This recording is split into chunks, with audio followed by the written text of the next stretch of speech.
রহিম, প্রিয় নেতৃবৃন্দ, সর্বপ্রথমে আমি আপনাদেরকে ধন্যবাদ জানাই।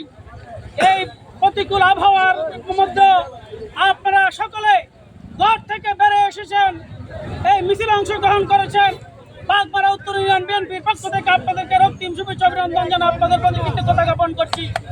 প্রিয় নেতৃবৃন্দ, আপনারা জানেন ওই 5ই আগস্ট যারা বাংলাদেশ থেকে পালিয়ে গিয়েছিল, যারা সন্ত্রাসী কর্মকাণ্ডের কারণে তাদের কর্মীদেরকে বিপদের মুখে ফেলে দিয়ে তারা পালিয়ে গিয়েছিল, তারা এখন আবার পায়তারা শুরু করেছে বাংলাদেশে এবং আমাদের বিশেষ করে আমাদের এলাকায় টাকা পয়সা দিয়ে আবার সেই অবুঝ নেতা কর্মীদেরকে আবার ব্যবহার করে এলাকায় বিশৃঙ্খল করার চেষ্টা করছে।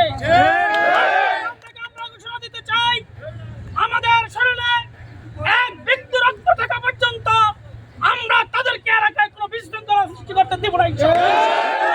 আমরা সকলে যে যখন যে সময়ে খবর পাবেন সন্ত্রাসীরা কোন জায়গায় তারা আস্তানা করেছে, একত্রিত হয়েছে, সকলে খবর পাওয়া মাত্র আপনারা মনে করবেন আপনাদের এই এলাকায় সন্ত্রাসীদেরকে বিতাড়িত করা আপনাদের ইমানি এবং রাজনৈতিক দায়িত্ব মনে করে আসুন সকলে মিলে এই এলাকা থেকে ওই ফ্যাসিস্টদেরকে আমরা সমূলে নির্মাণ করে তারপরে আমাদের যুদ্ধ শেষ হবে ইনশাআল্লাহ।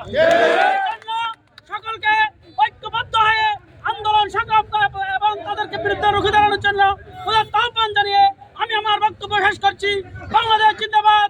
শহীদ রাষ্ট্রপতি জিয়াউর রহমান অমর হোক, অপসীর নেত্রী বেগম খালেদা জিয়া অমর হোক, তারেক রহমান জিন্দাবাদ। এই এলাকা